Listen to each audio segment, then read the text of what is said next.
Hi, today we are going to talk about the sons of God and the daughters of men and the questions related to that in Genesis chapter 6, verses 1 to 4. Let me read those verses before we continue the discussion. Genesis chapter 6, verses 1 to 4. When humankind began to multiply in the face of the earth, and daughters were born to them, the sons of God saw that the daughters of humankind were beautiful. Thus they took wives for themselves from any they chose. So the Lord said, My spirit will not remain in humankind indefinitely, since they are mortal. They will remain for 120 more years. The Nephilim were on the earth in those days when the sons of God were having sexual relationship with the daughters of mankind who gave birth to their children. They were the mighty heroes of old, the famous men. Now, we see three groups of people in this passage. The first one is the the daughters of Adam. The second one is the sons of God.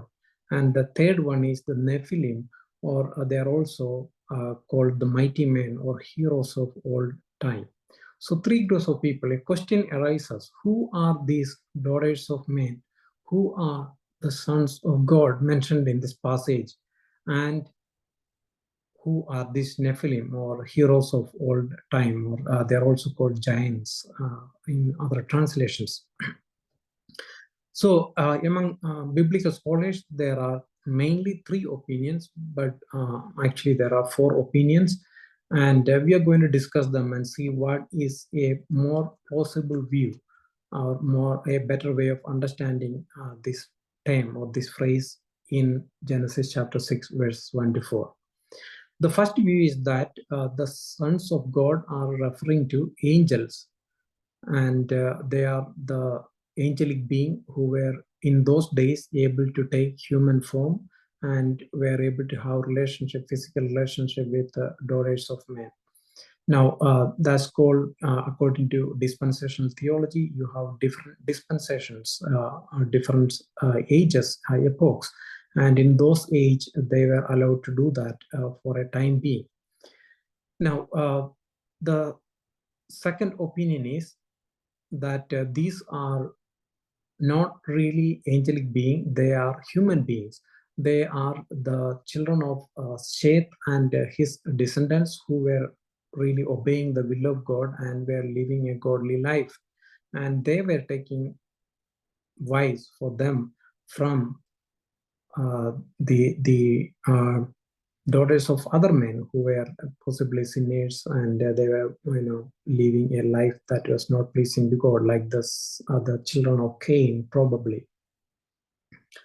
The third the third opinion is that these are actually referring to kings and rulers of that time who were popular, who were famous, and were claiming to be God. Like in Hindu mythology, we have people who claim to be Surya Putras or Chandra Putras, the children of sun and things like that.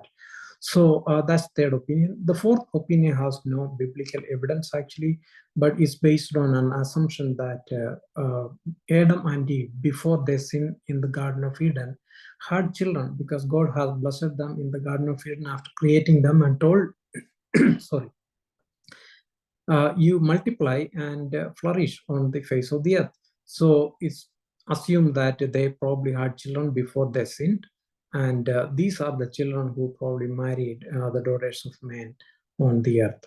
But there's a problem with that. First of all, problem with most of these views.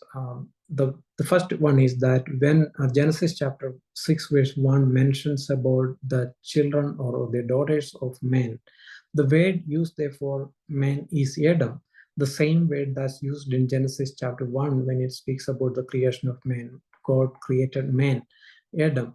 Is representing the human race. It cannot be dividing the human race into two groups when it's used in that context, especially so early in the human history.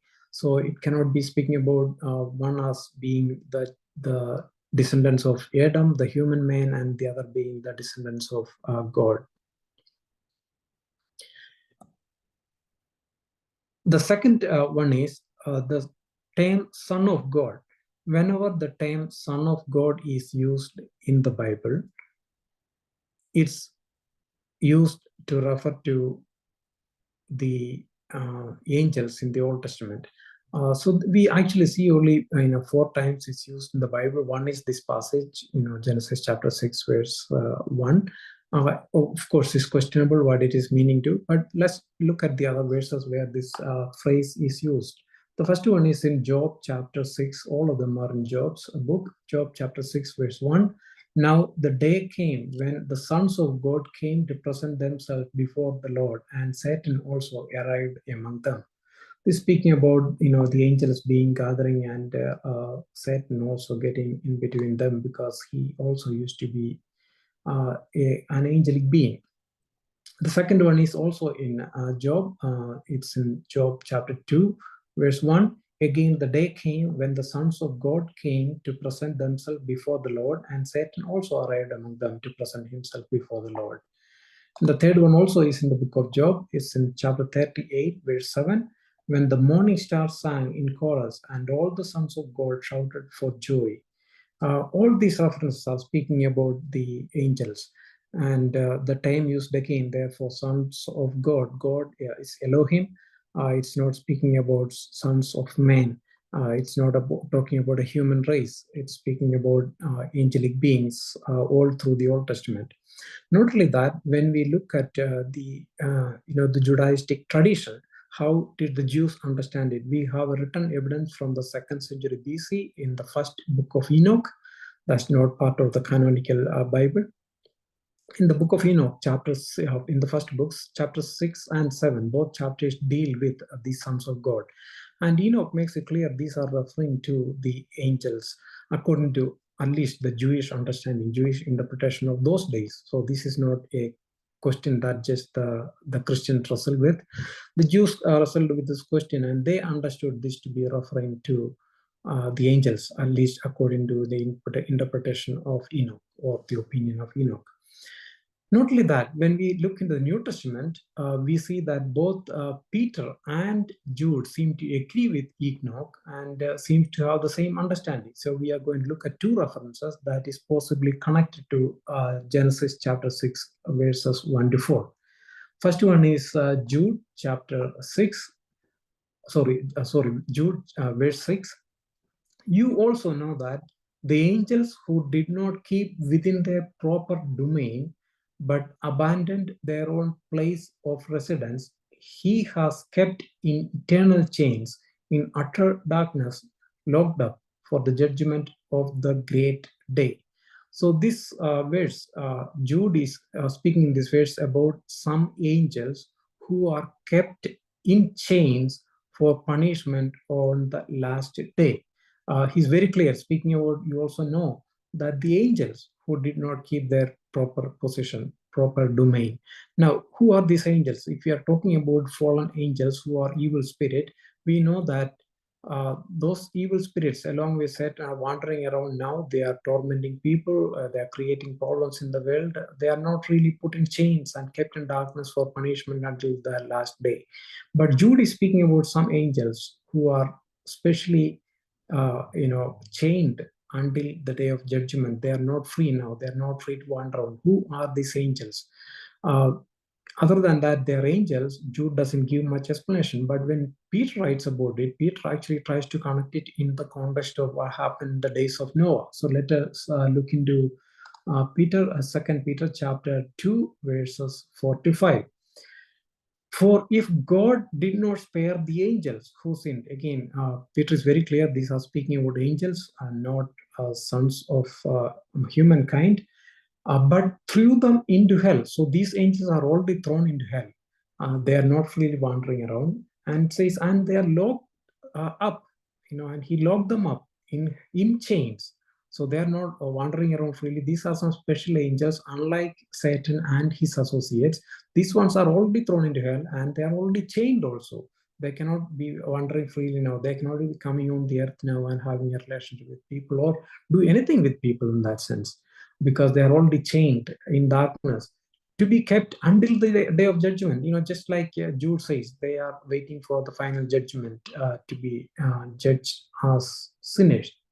And verse 5, and if he did not spare the ancient world but did not protect Noah. See, it's speaking about what happened in the context of Noah.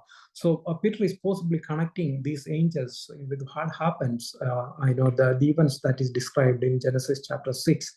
So the evidence that we have from the Bible points to the possibility that these sons of God mentioned in Genesis chapter 6, verses 1 to 4, are referring to angels who were allowed to take a human body and have relations with human beings. In those days, it was probably stopped by God. God probably put an end to that in that dispensation with the flood, and they are not allowed to do that. Those kind of angels probably don't exist in these days, because God has already put those ones who did that on chains for eternal punishment. They are not wandering around freely now. So out of these four views I mentioned, the second one is that these are the sons of holy men, sons of Seth and his followers. That doesn't really hold much water, because the whole humankind is referred in Adam. The second one is, that these are referring to the mighty men, kings of old, and heroes of old times. Well, in that verse, in Genesis chapter 6, verse 3 and 4, it's actually speaking about what happened when these angels, kind of had relationship with human beings. It's not saying these were the men who had relationship with these ladies, the daughters of men. These were the products of that. Those Nephilims were the products of that. They existed because of this relationship. And so we cannot say that these were the kings and rulers. The byproducts of that relationship became kings and heroes. And sometimes we hear about these epics and legends and all in the Old Testament, and we might think they have no basis in real history. But it's possible that in that age, before the flood, there were these heroes about whose fame probably some of the stories continue to exist even after the flood, because those people also came from that background, knowing some of these people.